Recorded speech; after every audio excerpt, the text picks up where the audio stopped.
Hello সবাইকে, আমি শাহানুর শরীফ।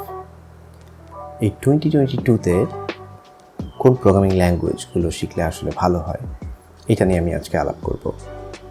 তো ফার্স্ট যে প্রোগ্রামিং ল্যাঙ্গুয়েজটা সবার শেখা উচিত সেটা হলো পাইথন। এবং পাইথন এমন একটা প্রোগ্রামিং ল্যাঙ্গুয়েজ যেটাতে আপনি অনেক কিছু করতে পারবেন। এবং 2020-তে পাইথন স্ট্যাক ওভারফ্লোতে সব প্রোগ্রামিং ল্যাঙ্গুয়েজকে বিট করে সবার টপে ছিল, এখনও টপে। তো পাইথন দিয়ে আপনি বিগ ডেটা নিয়ে কাজ করতে পারবেন, blockchain, machine learning, IoT. Even আপনি যদি সফটওয়্যার ডেভেলপার বা ওয়েব ডেভেলপার হন, সেক্ষেত্রে আপনি পাইথন ব্যবহার করতে পারবেন। তো আমি আপনাকে 7টা কারণ বলতে পারি যে এই 2022-তে কেন আপনাকে পাইথন শিখতে হবে। 1 নম্বর কারণ হলো easy to learn and easy to use. আমার অফিসে আমার যে সিটিও ছিল সে বলতো যে পাইথন আসলে কোনো প্রোগ্রামিং ল্যাঙ্গুয়েজ না, এটা আসলে একটু কবিতা বা একটু গদ্যের মতো একটা জিনিস যে আপনি লাইন বাই লাইন লিখে যাচ্ছেন এবং এটা কাজ করছে। সেকেন্ড হলো ম্যাচিউরিটি অ্যান্ড সাপোর্টিভ কমিউনিটি।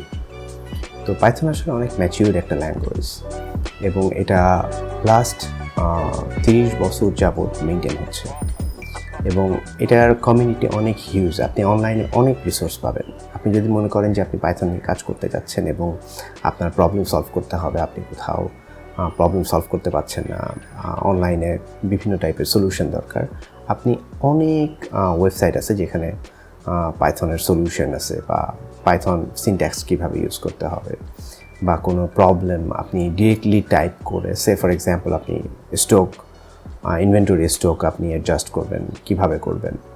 তো এরকম অনেক টাইপের সলিউশন আছে প্রোগ্রামিং থেকে শুরু করে, প্রোগ্রামিং স্ট্রাকচার থেকে শুরু করে কোডিং ইমপ্লিমেন্টেশন, সব কিছু রিসোর্স আপনি অনলাইনে পাবেন। নাম্বার 3 হলো স্পন্সার্ড কর্পোরেট সাপোর্ট।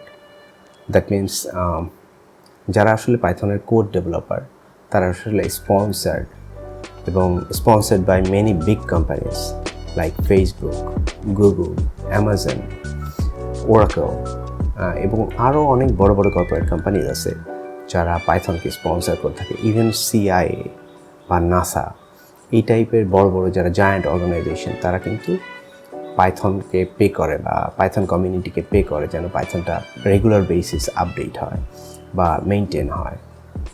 নাম্বার 4 যেটা, সেটা হলো লাইব্রেরিজ। পাইথনের কিন্তু হিউজ লাইব্রেরি আছে এবং আপনি যে কোনো প্রবলেম যখন সলভ করবেন তখন আপনি লাইব্রেরি দিয়েই করে ফেলতে পারবেন। জাস্ট আপনাকে ইনস্টল করতে হবে, লাইব্রেরিজের মেথডগুলো ইউজ করতে হবে, দেন ডেটা আপনি পেয়ে যাবেন আপনি যেটা চাচ্ছেন। আপনাকে টু দ্য পয়েন্ট বা লাইন কোড করে ওটা মেলাতে হবে না, জাস্ট মেথডটা ইউজ করলেই হবে স্পেসিফিক লাইব্রেরিজে। তো পাইথন অনেক পপুলার লাইব্রেরিজের ভিতরে নামপাই আছে, সাইপাই আছে।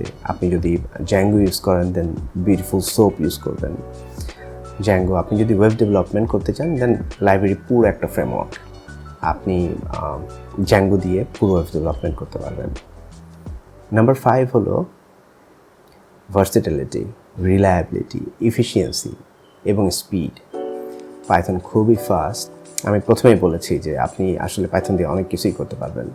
তবে আমার এখানে একটা অবজেকশন আছে, সেটা হলো পাইথন কিন্তু মোবাইল ইকোসিস্টেমে এখনও কিন্তু ওভাবে গেট ইন করতে পারেনি যেরকম জাভা কিন্তু মোবাইল অ্যাপ্লিকেশন ডেভেলপমেন্ট জাভা দিয়ে আপনি অনেক কিছু করতে পারবেন। কিন্তু পাইথনে এখনও কোনো স্ট্যাবল লাইব্রেরি নাই যেটা দিয়ে আপনি আসলে স্ট্যাবল মোবাইল অ্যাপ্লিকেশন ডেভেলপ করতে পারবেন। বাট আমার মনে হয় এটাও সলভ হয়ে যাবে।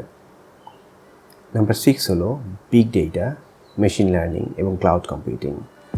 আপনি এই 2022-তে সবথেকে হাই এবং ডিমান্ডিং যে জবগুলো সেগুলো কিন্তু বিগ ডেটা বা মেশিন লার্নিং বা ক্লাউড কম্পিউটিং, এবং এই জিনিসগুলোতে আপনি পাইথন খুব সহজেই ব্যবহার করতে পারবেন।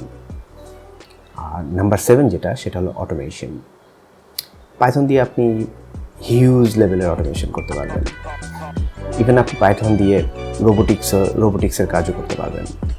তো অনেক সময় দেখা যায় যে আমরা যারা ওয়েব ডেভেলপমেন্ট বা সফটওয়্যার ডেভেলপমেন্ট করি, তো টেস্টিংয়ের কিছু বিষয় থাকে এবং টেস্টিং আসলে যখন অনেক বড় হয়ে যায় একটা সফটওয়্যার, তখন আসলে প্রথম থেকে শেষ পর্যন্ত টেস্ট করাটা সম্ভব না। এটা অনেক টাইম কনজিউমিং একটা এফোর্ট।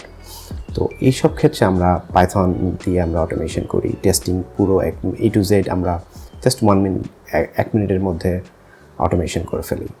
এবং পাইথন দিয়ে আপনি আরও অনেক কিছু বা অনেক কাজ আপনি অটোমেট করতে পারবেন, লাইক অটোমেট ইমেল সেন্ডিং, তারপর বাগ টেস্টিং, অনেক কিছু, ইভেন মোবাইল অ্যাপ্লিকেশন ডেভেলপমেন্ট।